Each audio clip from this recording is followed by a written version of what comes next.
Hello and welcome to Always Elite. Today we're going to review Impact Wrestling's Bound for Glory 2020. On the pre-show, it was the Deaners versus the Rascals. The Deaners dominate early with their power.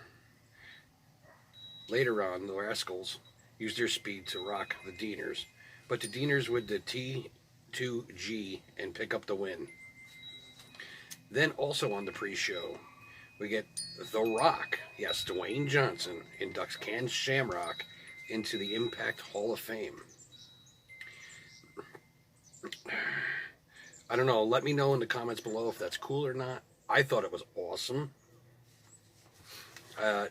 But Shamrock calls out the WWE and Vince McMahon for helping him along the way, which I'm surprised he was allowed to say on a competitor's program to WWE. Vince has got to be pulling his frickin' hair out.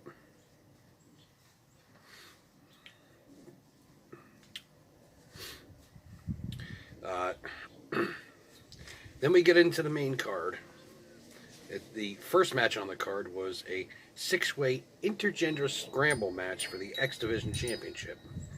It was TJP versus Chris Bay versus Trey versus Jordan Grace versus Willie Mack versus Rahit Raju, who was the champion. To start the match, they all surround the champ. They all have their issues with Raju over the last couple of months. It's their time to get his payback. After they all fight over who's going to beat him up, Raju, Willie Mack clears the ring. TJP puts a submission on 3 people at once. They tried to submit them all at once. It was pretty impressive. Everyone had their time to shine, but in the end, Raju kicks TJP in the head and pins Trey to retain his title. Next up is the Call Your Shot Gauntlet match. The winner gets a shot at any title that they want at any time. It's an over-the-top battle royal, basically Royal Rumble style, 2 start, and then every 2 minutes another one would come in until all 20 have come in. The first 2 out were Rhino and Daivari.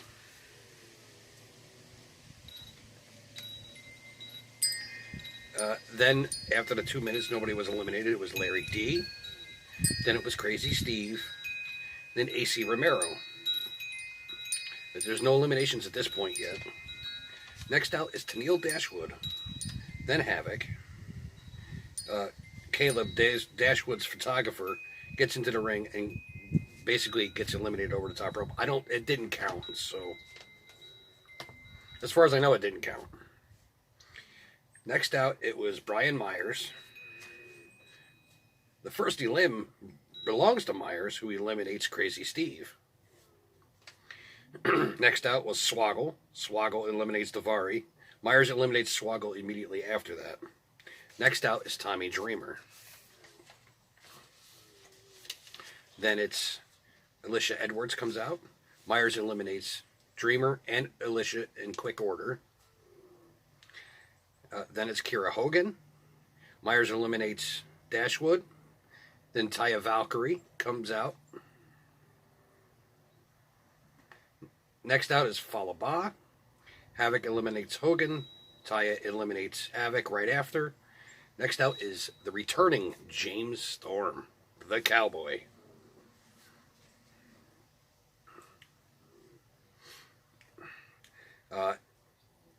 AC and Larry D eliminate Taya.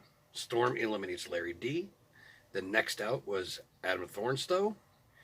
Then it was Luster the Legend. Then it was Heath. Heath eliminates AC, and then he eliminates Myers right after. Next out was Sami Callihan. Then Hernandez comes out, who is the final competitor in this Gauntlet match.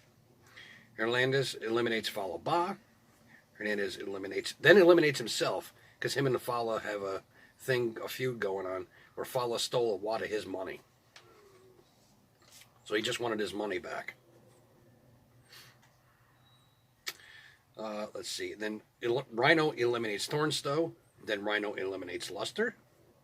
Sammy eliminates Storm. And then eliminates Heath.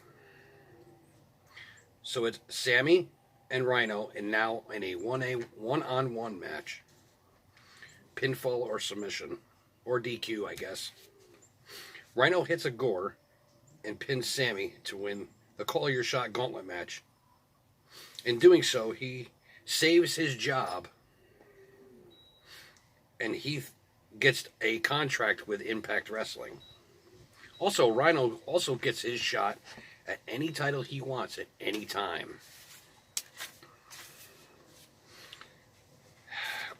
Next up, it's Moose versus EC3 for the, I guess, TNA World title that's still somehow relevant. It's set in an undisclosed location, but I think it's just the basement of the Impact Zone. Match starts off with them just beating the crap out of each other. EC3 gets busted open when he hits an exposed turnbuckle corner. EC3 brings the fight outside and puts Moose through a guardrail and hits the ring post a few times. EC3 yells at Moose to become the champ that he always knew he could be. So Moose shows EC3 what he's about and clobbers EC3 with the title 4 times. EC3 is motionless, so I guess Moose wins the match. I don't know. Then it's Eddie Edwards versus Ken Shamrock. Ken wanted to start off the match MMA style, standing up with fists and stuff. Eddie wanted to lock up, but Ken wasn't having it. Shamrock shows his submission ability, putting Eddie in several submissions in a row. Eddie is having a hard time dealing with Ken right now. 5 minutes in, and it's all Shamrock. Eddie with a surprise blue thunder bomb to take control of the match. Eddie hits a backpack stunner, but Shamrock no-sells it and sits right up and puts him in a sleeper. After Sammy distractions for Shamrock, Shamrock locks in the ankle lock and Eddie Edwards is forced to tap out. Next up is the 4-way tag team match for the Impact Tag Team Championships. It was Madman Fulton and Ace versus the Motor City Machine Guns versus the Good Brothers versus the North. Before the match even starts, Alex Shelley gets a pile driver on the stage from Josh Alexander of the North, which takes to the North, which takes out the North for the match. But Chris Sabin is going to go in it alone. He begs the referee to let him go and gets beat up precisely after the match starts. Sabin was in there for about 7 minutes getting the crap beat out of him. Sabin finally gets the tag out, and the Good Brothers clear the ring.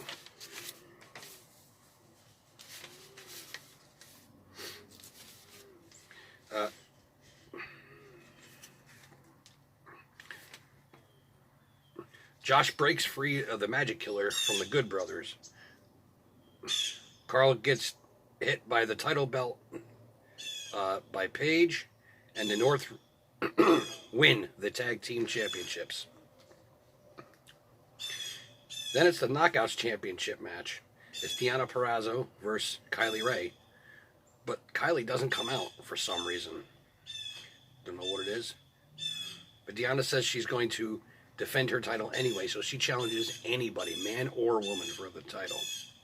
And out comes Su Yung, the returning Su Yung. Early, Su Yung is just beating on Deonna. 5 minutes in, Deonna has no offense whatsoever.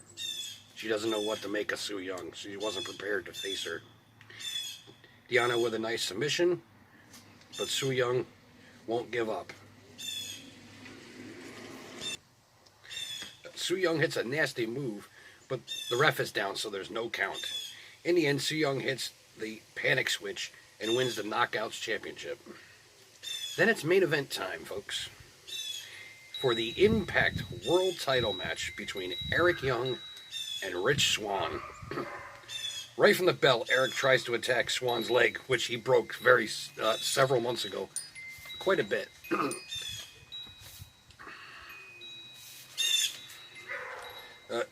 Later in the match, Swann gets dumped on his head. It looked awful, and I'll tell you this right now, I got worked. Yes, the smart mark got worked. That was such a good sell job by Rich Swann. Oh my God.